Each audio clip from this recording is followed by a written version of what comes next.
The Padres and Cubs are about to take us back to 1984.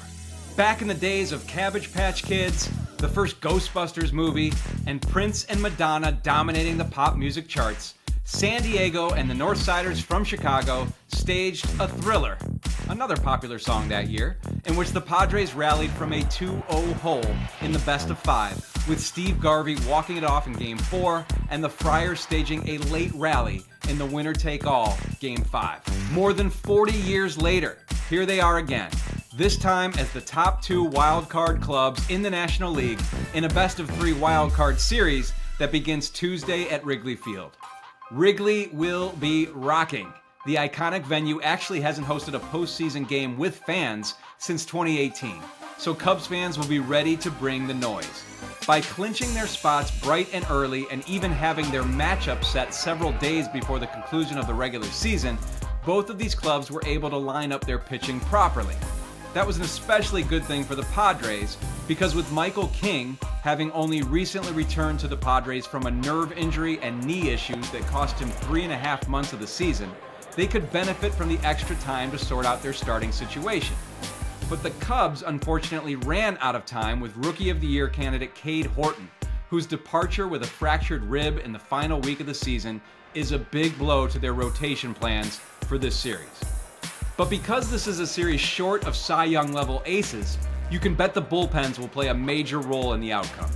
Despite a late season injury to Jason Adam, the Padres possess a pen widely considered to be the best in the postseason field, anchored by trade acquisition Mason Miller, along with Robert Suarez and Adrian Morejon, all of whom have been all-stars in the last two seasons.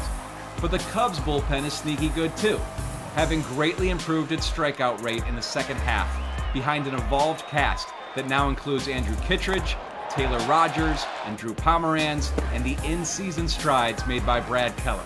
As far as what these teams deliver offensively, it's the Cubs' ample but inconsistent bats, which can be explosive when they're running hot, against the Padres employing more of a small ball style.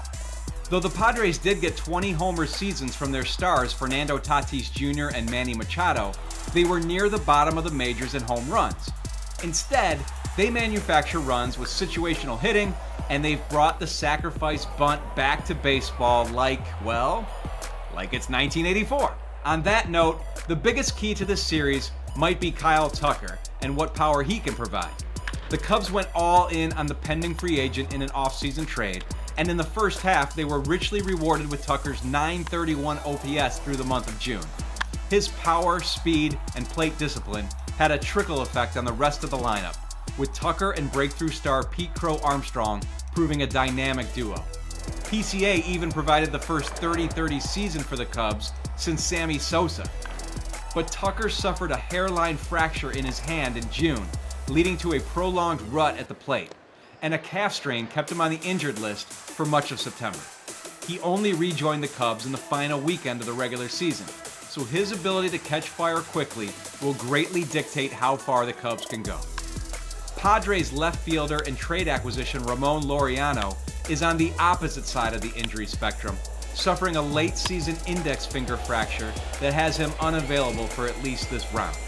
That depletes the Padres bench and makes the use and performance of Gavin Sheets and Bryce Johnson, either of whom are options in left field, a big factor for the Friars in this series. Though the Padres don't possess as much pure power as the Cubs, they might have the upper hand on the starting pitching front, if only because of Horton's absence, and in a series devoid of guys who put up Cy Young caliber numbers this season, Nick Pivetta did post up all year and delivered an ace-type performance after his signing late in the offseason.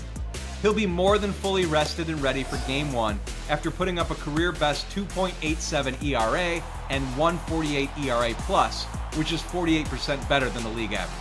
The key to the Cubs' pitching success in this series might be the performance of Shota Imanaga, who gets his first postseason opportunity since coming over from Japan last year and will have to shake off an ugly outing at the conclusion of his 2025 regular season.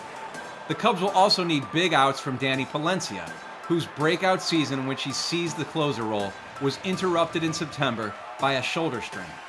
Manager Craig Counsell is no stranger to creatively pulling the levers with his relievers on this stage, but Palencia will be an important piece when trying to match outs with the Padres' elite back-end group. Two of the biggest X factors in the series could be Padres center fielder Jackson Merrill and Cubs second baseman Nico Hoerner.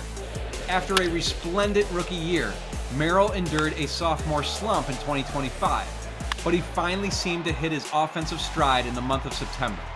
Similarly, Hoerner, a defensive gem at the Keystone, turned his offensive performance up a notch in the final month while taking on a more prominent spot near the top of the order while Tucker was away.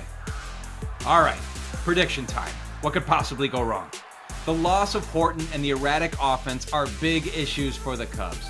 Though the Padres don't hit a lot of balls over the fence, they will do just enough offensively and use their impressive pen to lock down a Wildcard series win in the minimum of 2 games. It'll be Padres over Cubs, just like 1984.